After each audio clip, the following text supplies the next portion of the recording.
Good afternoon, everyone. Welcome to our HoUSed call. We're going to get started in just a second.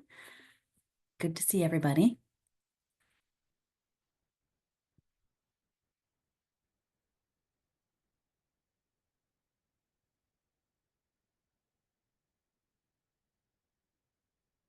Great. Good afternoon, everyone. As we're logging on and getting ready to go, if folks want to start to introduce yourselves in the chat, that would be great to see who's on the call. I will just give it one more minute before we get started.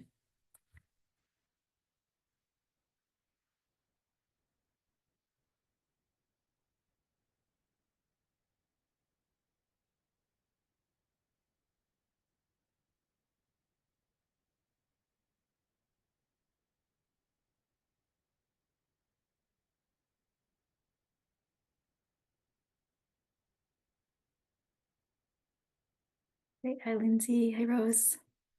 Jacqueline, Megan. Good to see everybody.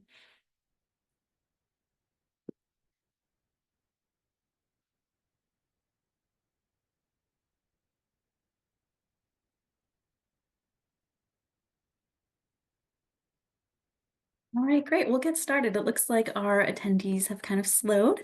So good afternoon, everybody. I am Sarah Gallagher. I am the Vice President of State and Local Innovation here at the National Low Income Housing Coalition. It's great to have you all on our call today. This is our National HoUSed campaign call. And as you know, our HoUSed campaign focuses on advancing anti-racist policies and achieving the large-scale sustainable investments and reforms necessary to ensure that renters with the lowest incomes have an affordable place to call home. We launched this campaign because we recognize here at NLHC that more than ever, bold policies are needed to ensure that people with the lowest incomes and the most marginalized people have stable, safe, affordable homes.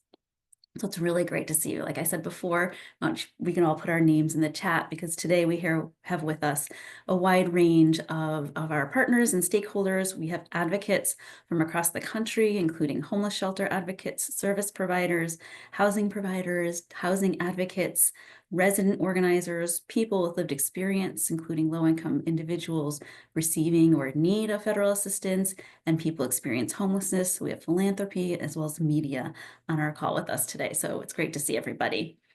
We have a really timely and robust call with us here today. We can move to share the agenda.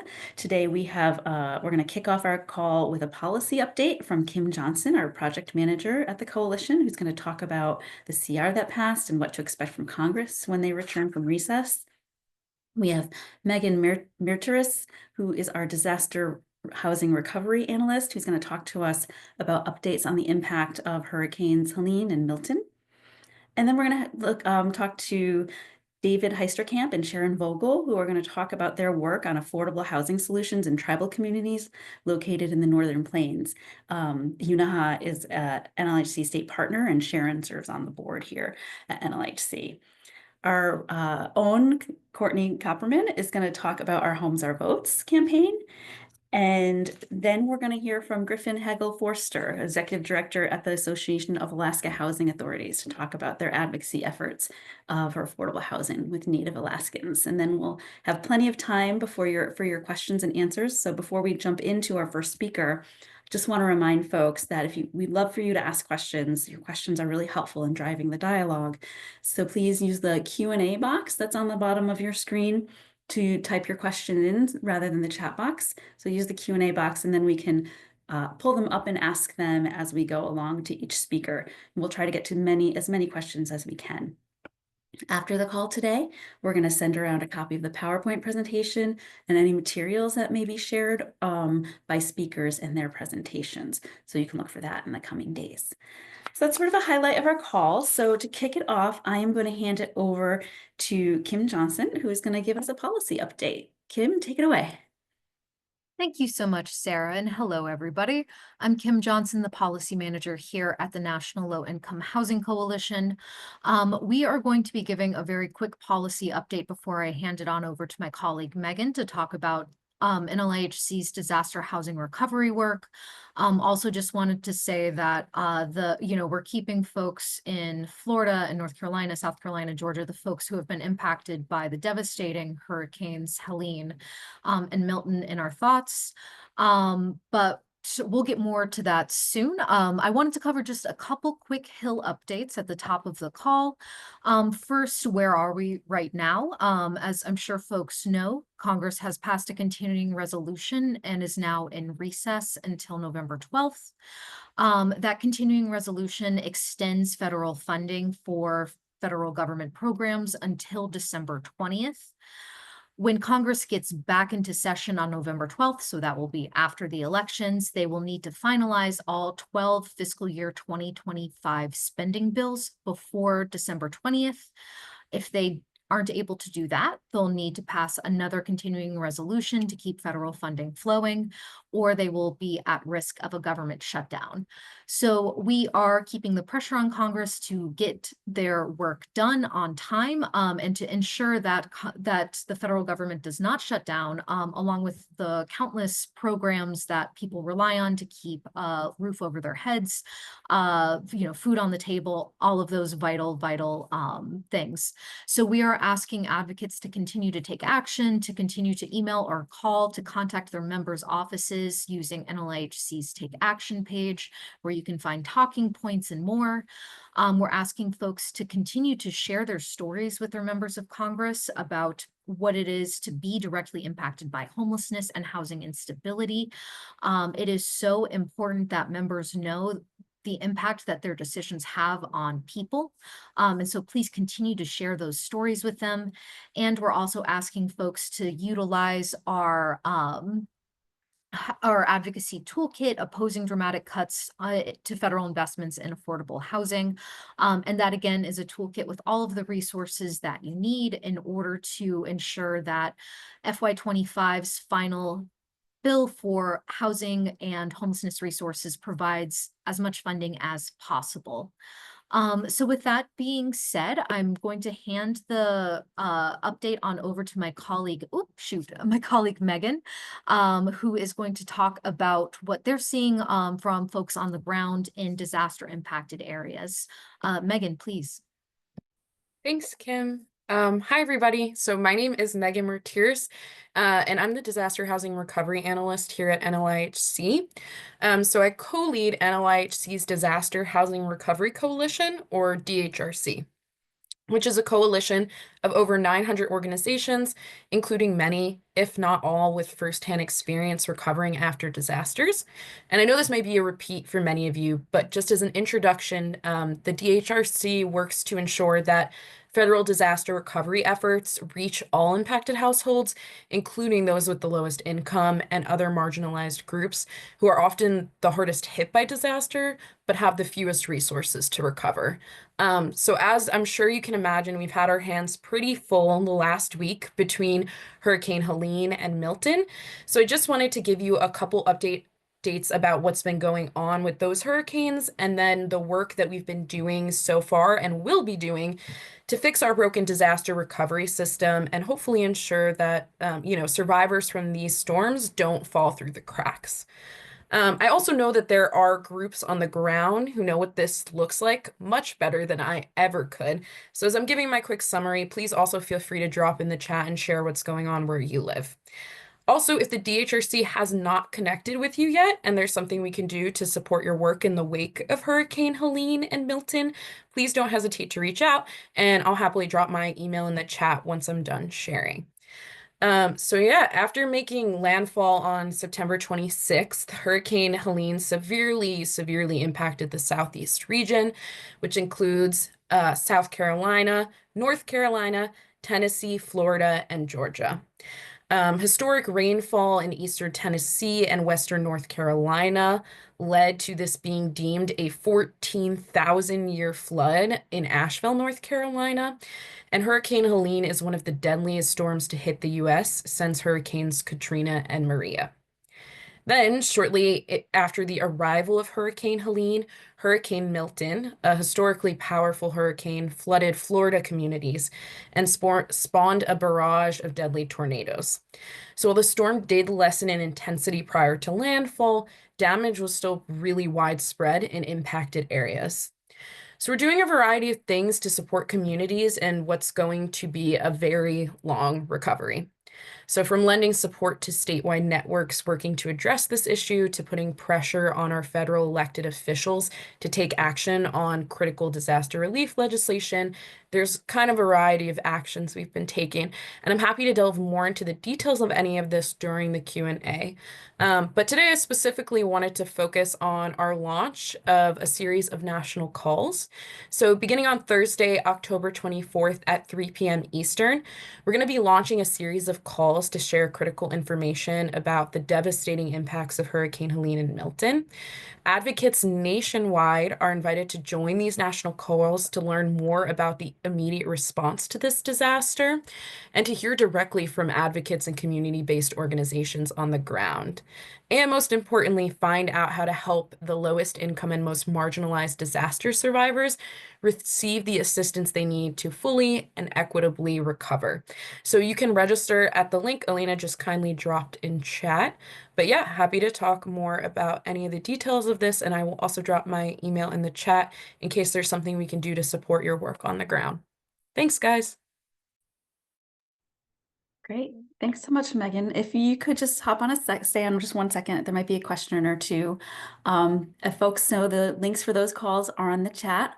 That's great. So a question that came in was around, you mentioned that the need for federal relief legislation, but I'm wondering if we're seeing any interesting state or local tenant protections or what's happening sort of more currently around the state and local advocacy to help ensure renters are protected and not evicted during this time.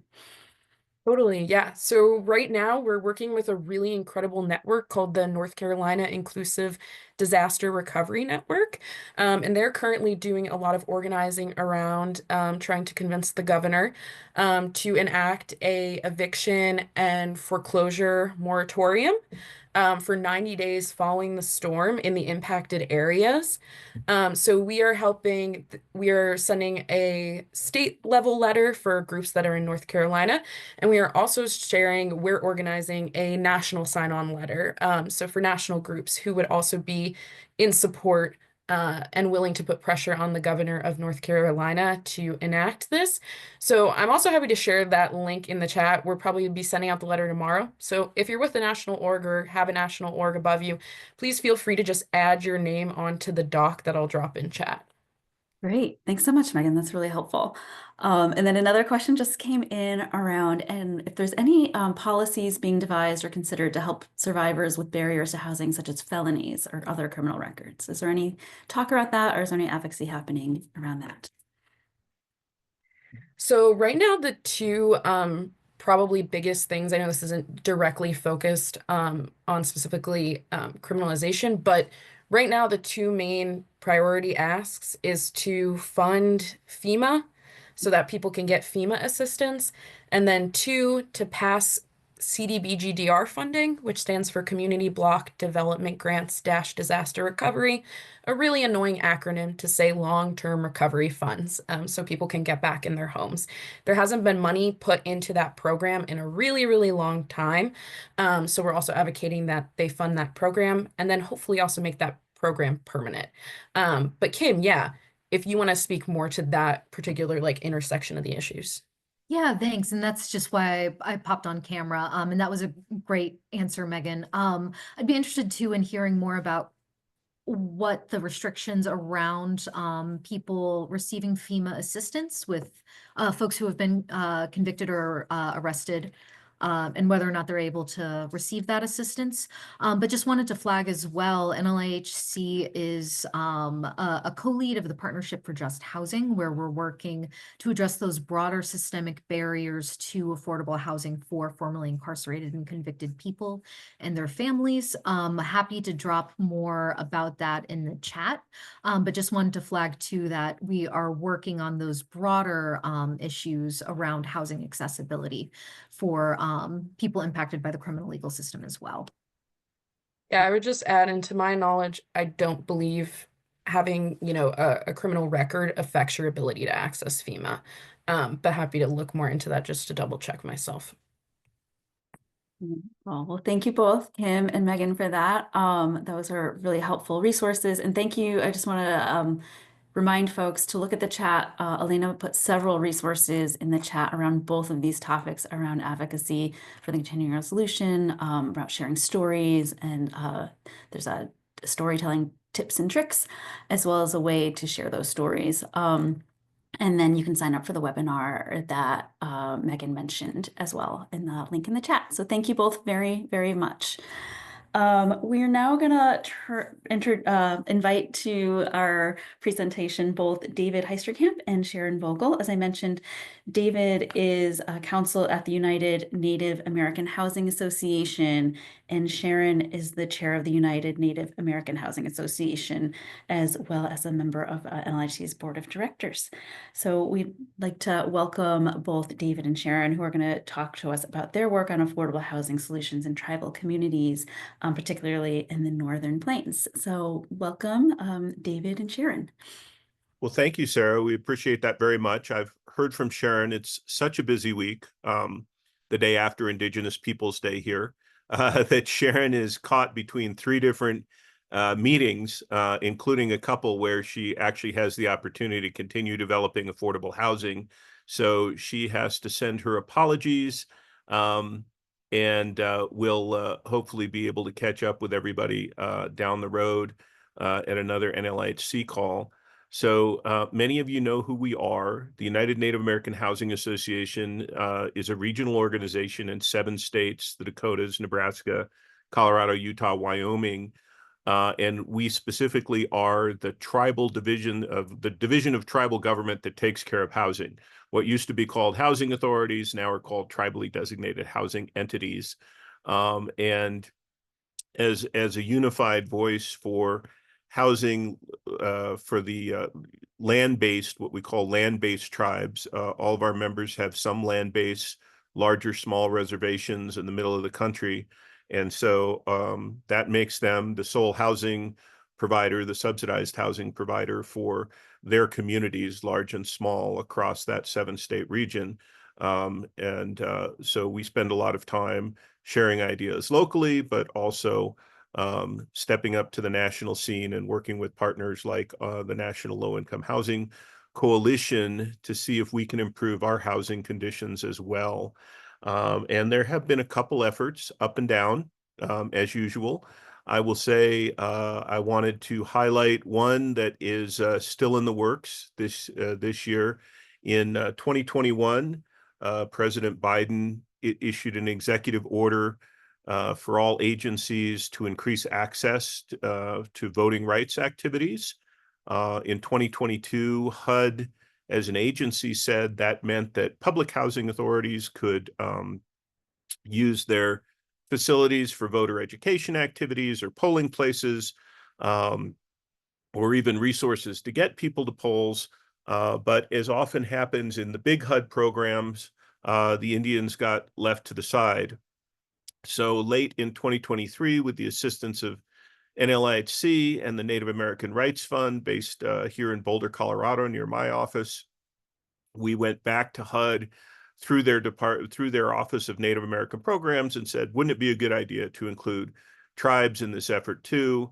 And as you have heard on previous NLIHC calls, tribes suffer just as much disenfranchisement as any group. Both you know, they're in remote places.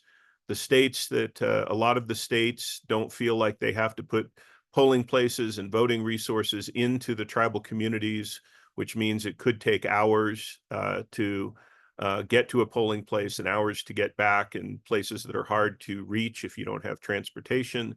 Also, we saw in the last election a really concerted effort by some states to do the voter ID thing and require, say, a street address on your photo ID. Well, being in mostly rural communities, as many of you will know outside of Indian country, people don't have street addresses. They have PO boxes. They have other central, you know, kind of address issues. Again, with the assistance of the Native American Rights Fund and some other folks, there was some pressure brought.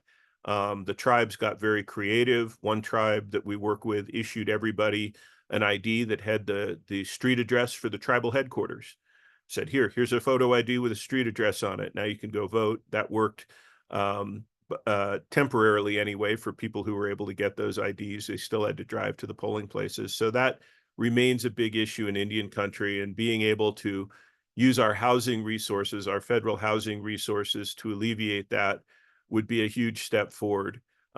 We have had a tepid response. I think the Office of Native American Programs at HUD cannot, on their own, authorize the use of the funds. So they have worked their way up the ladder to the bigger HUD, who has been promising a memo all summer, or promising a statement all summer. But obviously, the closer we get to the election, we don't know that it'll have any impact this year, but maybe in years to come, and that's certainly part of the goal too.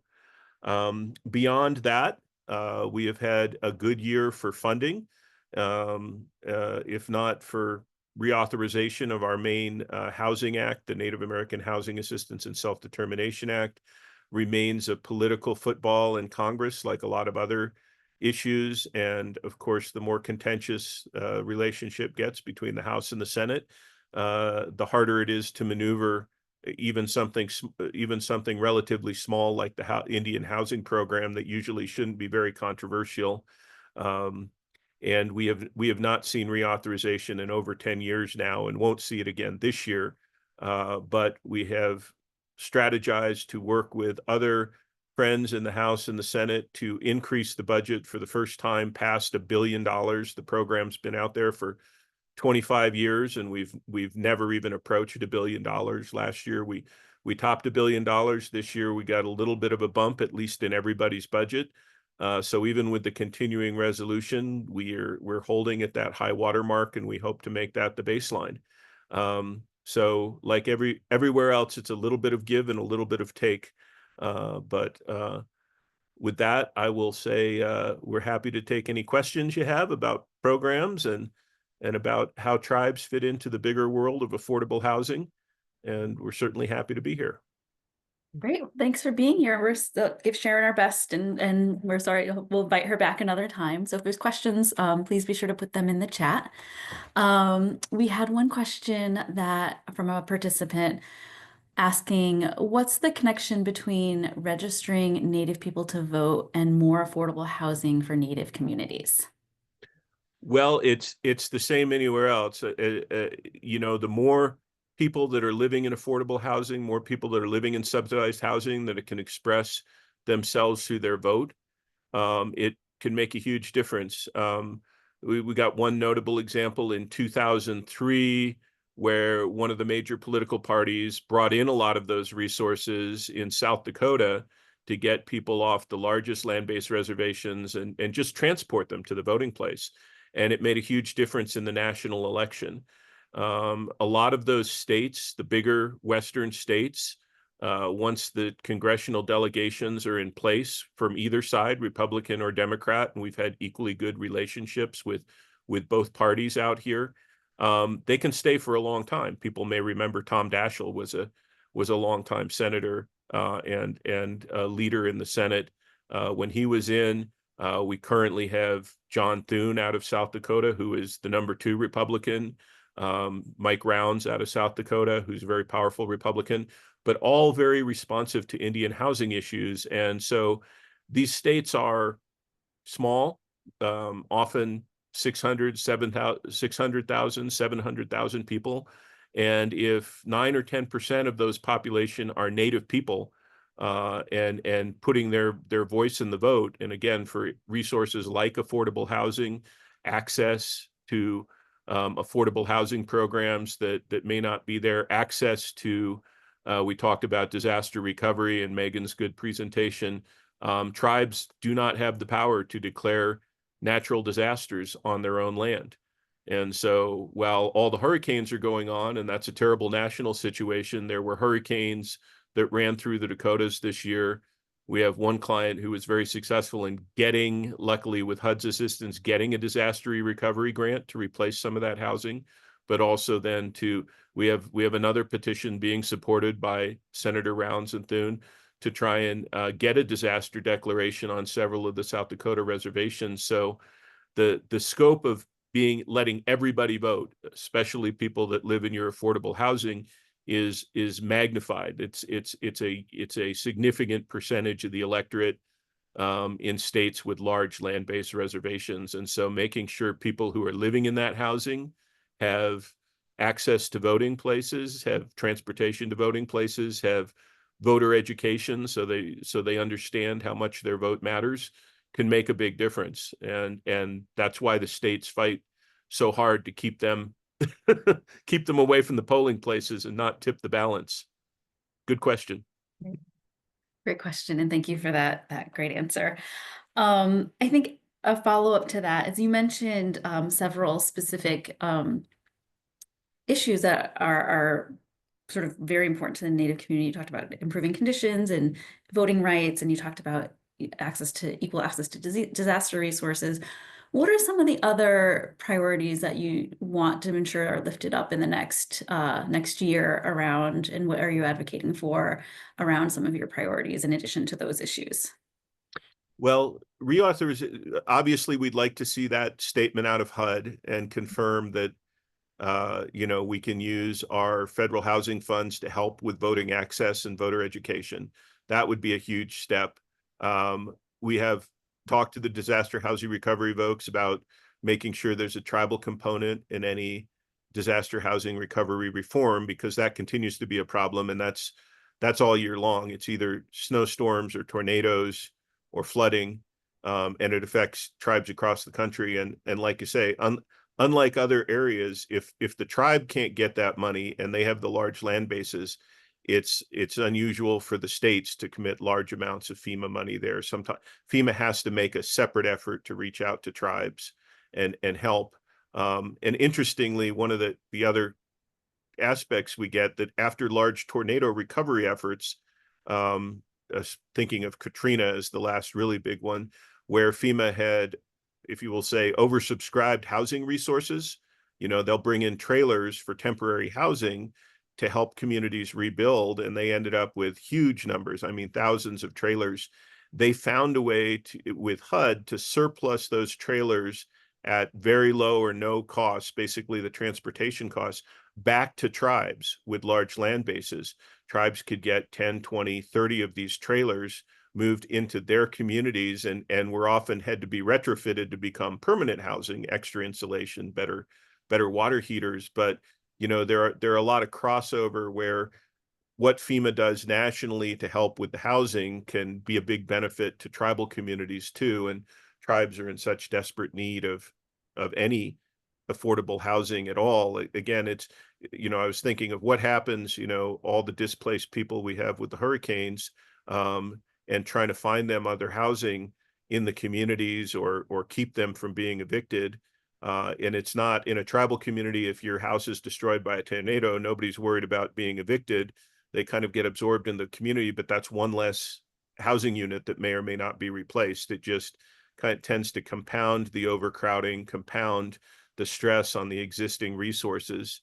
So, both of those efforts would be key to what UNIHA does for its members, is to get that voting access and to get better connection with FEMA's resources, because it's not a matter of being evicted and being on the street. It's being a matter of those houses go away and they don't come back if they're destroyed in a disaster. Right. Thank you for that. That's really interesting and unique perspective to have when we think about Native communities. So I appreciate that so much. David, thank you for being here. I don't see any other questions in the chat right now, but stick around because I know Courtney's going to talk a little bit more about Our Homes, Our Vote, and it might spark some conversation around unique characteristics. But thank you for being here, and we'll have you guys back when Sharon's available. We appreciate your time. So now I'm going to introduce Courtney Copperman, who is a project manager of Our Homes, Our Votes campaign here at NLHC. And Courtney's going to remind us about the upcoming elections, talk to us about some resources available, and talk about ways that we all can get involved. So Courtney, welcome, and it's great to see you today. Thanks, Sarah, and thank you so much, Dave, for your update and for all of your leadership on increasing voter access for tribes. We really appreciate that, knowing that tribes have both some of the greatest housing needs and face the greatest barriers to voting due to these deliberate voter suppression strategies. I'm Courtney Cooperman. I'm the project manager of NLIHC's nonpartisan Our Homes, Our Votes campaign. I know a lot of you have been involved with the campaign. You may have attended the webinar series, and maybe you've used some of our resources to turn out voters in your community during this pivotal election season. It might be really hard to believe, but we're actually just 3 weeks out from Election Day. I know that I'm struggling to process that. And actually, the election is already underway. Early voting and mail-in voting are happening in many states across the country. So we are here in the thick of it. For those of you who haven't yet been involved or maybe aren't quite sure of why I'm here, what's the role that housing advocates should play in voter engagement, I'm going to give a brief overview of Our Homes, Our Votes and why it is really foundational to the HoUSed campaign's goal of achieving universal, stable, affordable homes. And I'll then share a few resources that we have available to support this work. And we can go to the next slide. So just take a step back. Our Homes, Our Votes is NLIHC's nonpartisan initiative to boost voter turnout among low-income people and to elevate housing as an election issue. The campaign empowers advocates, tenant leaders, service providers, really anyone who's on this call to register, educate, and mobilize voters in their communities. We can go to the next slide. So again, taking another step back, why should housing and homelessness organizations make it a priority to do this work in the first place? Why do we have an Our Homes, Our Votes? And the connections between housing justice and democratic participation are clear. Just like housing, voting is a social determinant of health, and the American Medical Association has even declared it as such. Research shows that civically engaged communities are healthier communities. We can go to the next slide. On the flip side of that, housing instability can actually undermine access to the democratic process. Research from Eviction Lab shows that in the 2016 elections, communities that saw increases in eviction rates also saw declines in voter turnout rates. It's really clear that the same communities that face the greatest barriers to securing stable, accessible, affordable homes also face the greatest barriers to voting. We can go to the next slide. And just some of those barriers, the structural barriers that make it more challenging for low-income renters and people experiencing homelessness to vote. Those can include less flexible work schedules, childcare needs, limited transportation options, and in some states, restrictive voter ID laws. On top of these more concrete obstacles, people who have historically been disenfranchised in the political process are justifiably skeptical that voting is worth their time, since they've seen elected officials fail to keep their promises year after year. Maybe they voted in the past for a candidate that promised housing solutions, but they didn't see it get done, so they're wondering why it's worth their time. So because of all these obstacles, we see big disparities in voter turnout. In the 2022 midterms, just 37% of renters voted, compared to 58% of homeowners. 1/3 of the lowest income people voted, compared to 2/3 of the highest income people. And I'll echo Dave here in saying that these disparities are really the key to understanding why elected officials don't prioritize the policy agenda that the HoUSed campaign advocates for. This agenda of anti-racist policies and large-scale sustained investments and reforms necessary to ensure that renters with the lowest incomes have an affordable, accessible place to call home. Elected officials want to keep their jobs, so they're most incentivized to listen to their constituents that vote at the highest rates. These are disproportionately high-income people and homeowners who are disproportionately white. We therefore see this kind of self-reinforcing cycle from voter turnout disparities, where policies don't meet the needs of the lowest income people, who in turn face continued obstacles to achieving housing stability and to voting. Now, this all feels very doom and gloom, but I'm not here to instill doom and gloom. I'm here to inspire you all to action and to tell you that the people in this network, in this virtual room right here, are the people that have the power to break this cycle. We can go to the next slide. Research from our partners at Nonprofit Vote shows that voters who were engaged by nonprofits in 2022 turned out to vote at a rate 10 percentage points higher than voters who were not engaged by nonprofits. Among people of color who face greater obstacles to voting due to deliberate voter suppression laws, that boost in voter turnout rises to 12 percentage points. So it's really clear that nonprofits who have these deep relationships and trust with historically disenfranchised communities have the power to increase voter turnout and therefore to close those gaps and build the political will for housing justice. Tenant leaders also are trusted messengers who are really in the strongest possible position to empower their neighbors to vote. So everyone here really has the power to close those voter turnout gaps, but you also have a lot on your plates. And if you aren't doing it already, or even if you are, voter engagement might feel like a daunting thing to add on top of your existing work. And that's where our Homes Are Votes comes in. And we can go to the next slide. We create tools and resources that enable you to do this work without reinventing the wheel. I'll run through these pretty quickly, so if you have follow-up questions about any of these resources and where to find them, I can elaborate on them. But some of these resources include our bi-weekly webinar series on best practices in nonpartisan voter and candidate engagement. We have our next webinar upcoming on next Monday, October 21st, about getting out the vote. We have a network of campaign affiliates, which is open to all nonpartisan organizations that share the campaign's goal of closing the voter turnout gap. So you can find the link to register for that in the chat. We have really comprehensive online resource library of downloadable template resources and toolkits. Basically, any sort of template you could want, we probably have it on the website. We have a collection of our Homes Are Votes swag, which you can find on our Shopify account. We'll share that link. And we also have an online voter registration and education platform called TurboVote. And we can go to the next slide to see some more about TurboVote. This is a one-stop shop where you can register to vote, check your registration status, find nonpartisan election information for your community, and sign up for election reminders by text or email. You can find that all at ourhomes.turbovote.org. And if you go to that URL, it's all available in both English and Spanish. Now, this is a call to action here. We're going to take a quick minute for everyone to use this resource to check that you're registered to vote at your current address, or use the information on the website to help make your voting plan. You can see all of the options for voting in person or by mail in your state. You can also use it to preview what to expect on your ballot. You'll find information about candidates at all levels of government, down to the hyperlocal level.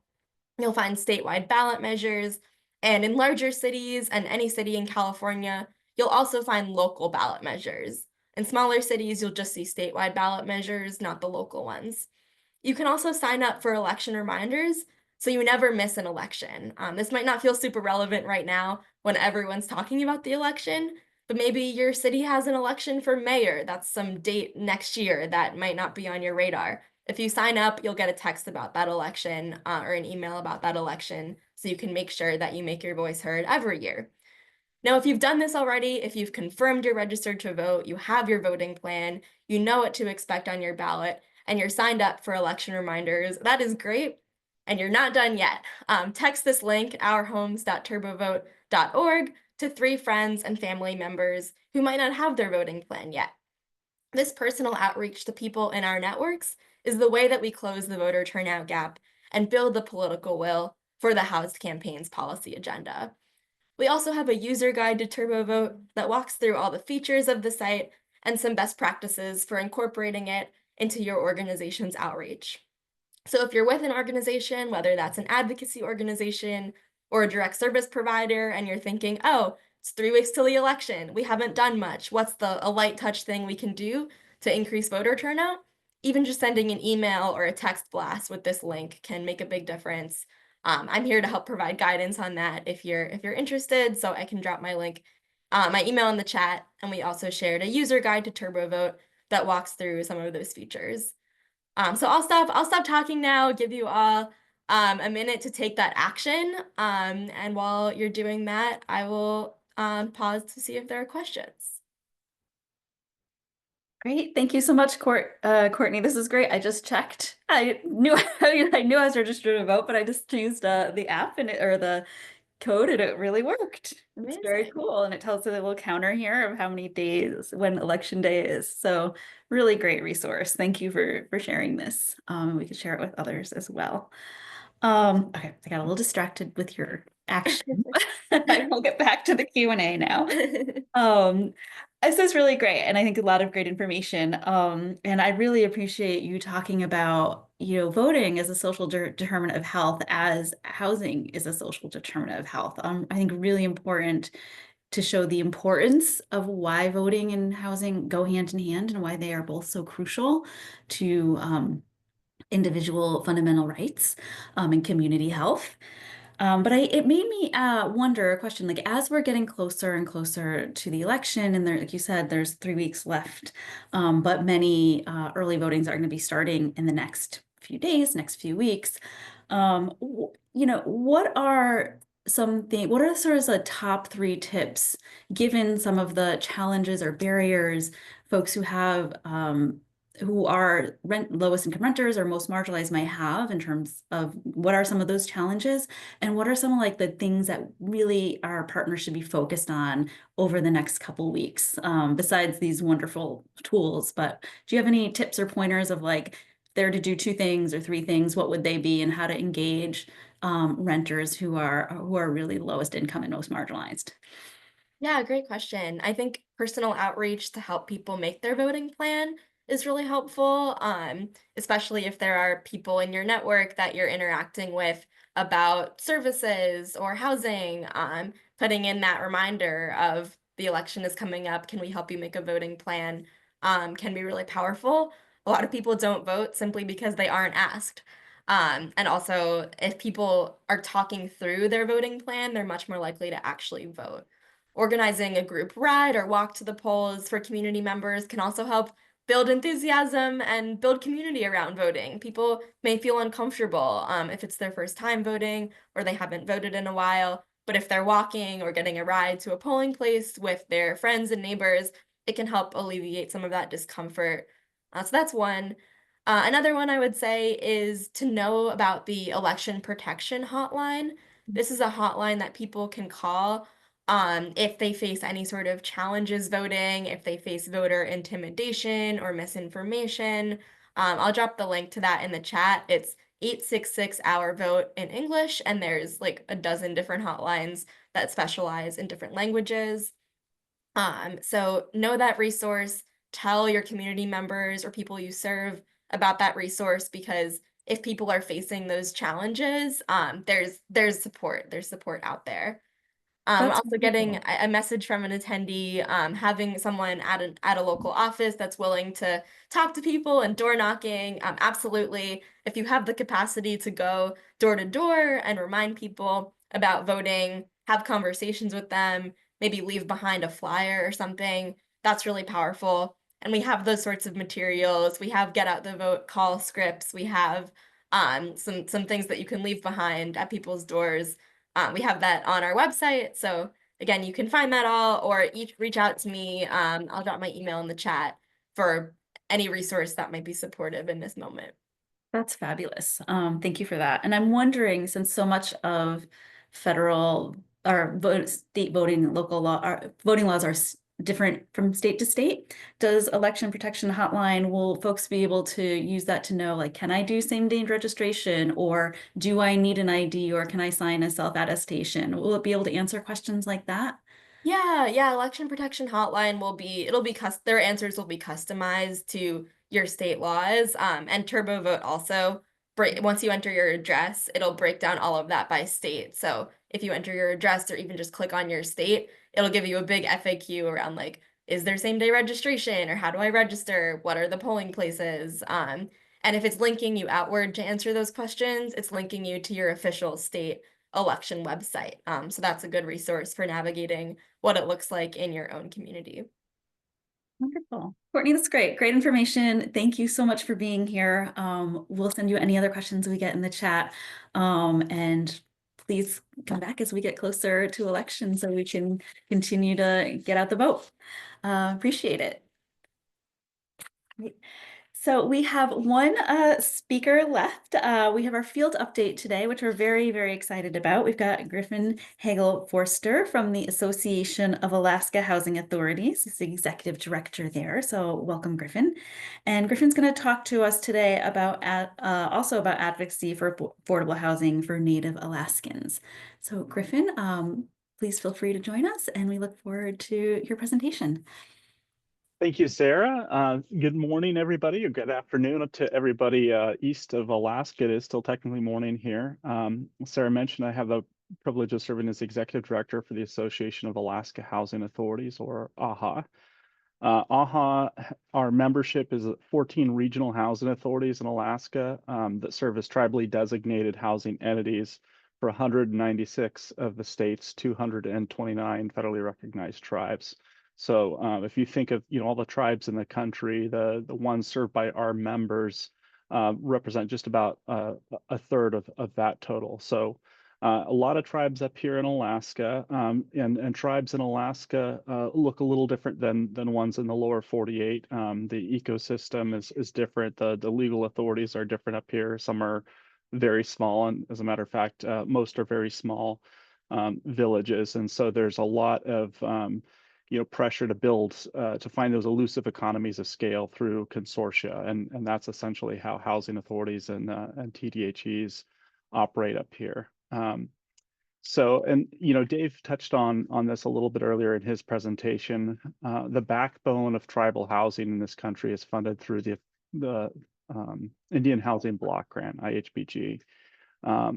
One of the issues that has affected the production of affordable housing for tribal communities is the lack of funding parity over time between the Indian Housing Block Grant and HUD's top line budget authority. So just to give you one example, in 2001, HUD's total budget was about $26 billion.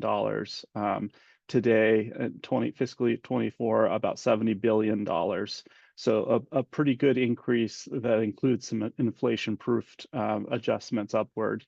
In that same time, over the last 20 years or so, the Indian Housing Block Grant, which has always been one of HUD's smaller programs, has been roughly $650–700 million up until fiscal year 23, when we saw a step increase, and then the year after that, 24, historic increase over the $1 billion mark for the first time.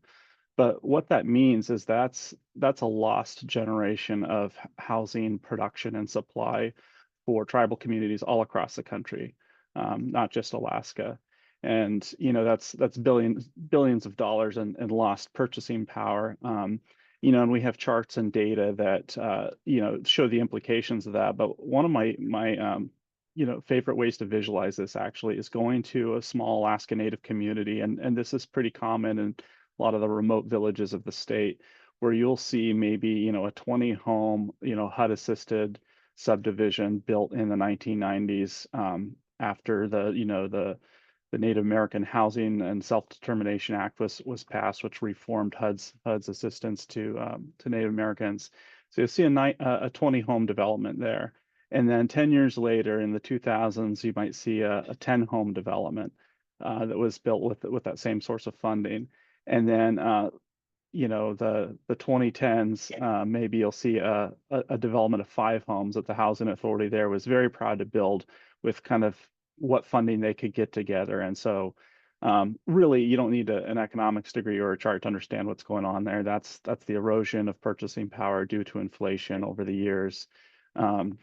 And while we're really excited to see the last couple of years of upward trend in that funding, you're going to make different choices as an affordable housing provider if you know that is a sustained increase versus a fluke, right, of 1 or 2 years. You're going to do your development pro formas a little differently. You're going to invest in your operations staff and assets and program staff differently if you know that you can count on that. And so that's certainly some of the work that our advocacy touches on is a couple of weeks out from this election, laying the policy blueprint for the new administration and making sure that support is sustained.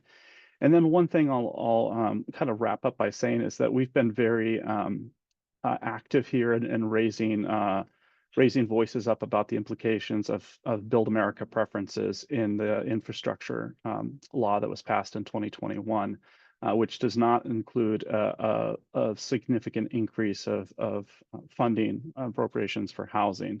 And yet we still have to comply as we're using public, HUD funds to build affordable housing with Build America preferences. And that's very concerning for us because in Alaska, as you can imagine, our supply chains are very long. Our logistics are costly and complex. If you take a sheet of paper and put a postage stamp on it, that stamp is going to represent about the portion of our geography that you can reach on a road system driving in a car. So a lot of our communities are served by or boat or plane. It's highly seasonal, and so being able to source things that that have to come within the country, the domestic supply chain is can be very difficult. Not all of our timber comes from U.S. sources. Our most prolific and popular heating systems, in fact, for rural Alaska, something called a Toyo stove, is made in Japan. There's no domestic alternative.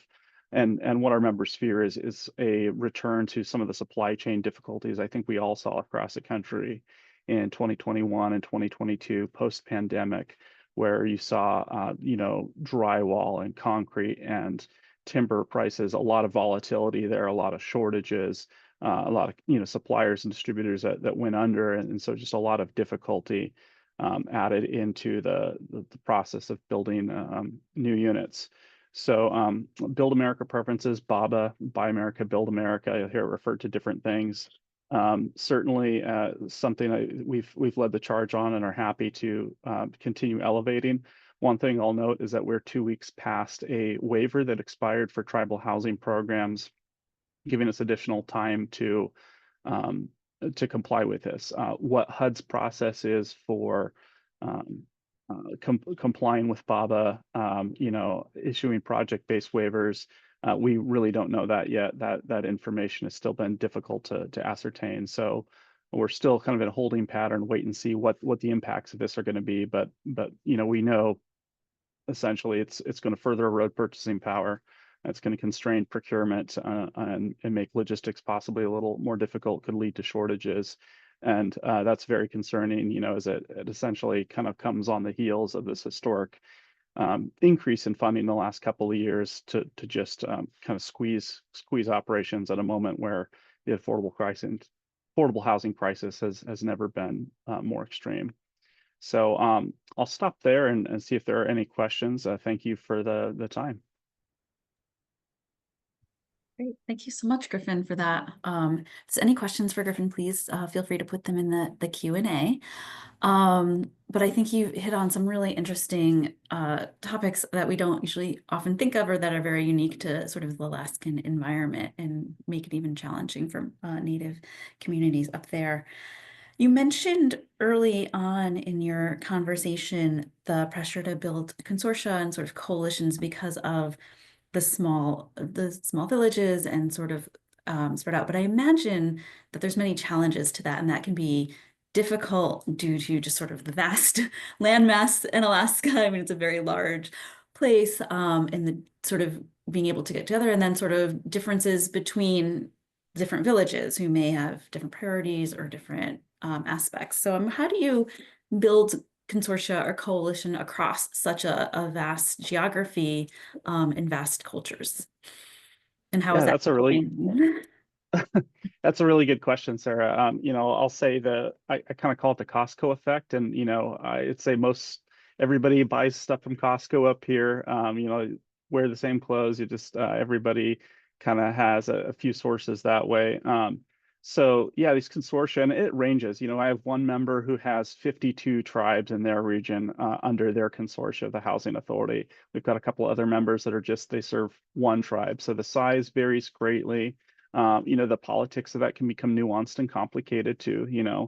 Obviously, if in a scenario where HUD had to administer formula funding for over 200 individual entities, that would be very administratively difficult, cumbersome, a lot of lost efficiency there. And so you get those economies of scale when you can do that. But it's a process that each region in the state is constantly dealing with, the the politics of maybe some larger tribes, and especially as we've seen funding increase in the last couple of years, people are having these conversations more and more. Well, not necessarily being aware of, the kind of the bigger issue might be the Build America preferences. So I'd say it's a political process. It really depends on the individual relationships that members have with the tribal communities in their region. But it's the sort of the more you get done together, the bigger you can amass the resources of doing, the less the unit cost generally pencil out to be in, and so that's a big benefit we see.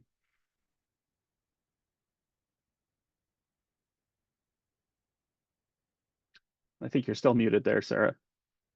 Thank you so much. I appreciate that, and I appreciate you being here to share this information and to be part of our conversation. If there's any other questions for Griffin, please feel free to pop them in the Q&A or the chat, and we'll give a minute for that. And I just want to say to all of our speakers today, thank you so much for being here. I learned a ton, as I always do in these calls, and we appreciate you taking your time and sharing your knowledge with us. We will make sure to get all of these materials out to folks in the next coming days, and I don't see any other questions. So we will then see everybody in the next, I think next month for our next call. So good to see everybody, and have a great afternoon. Thank you. Thanks, everybody.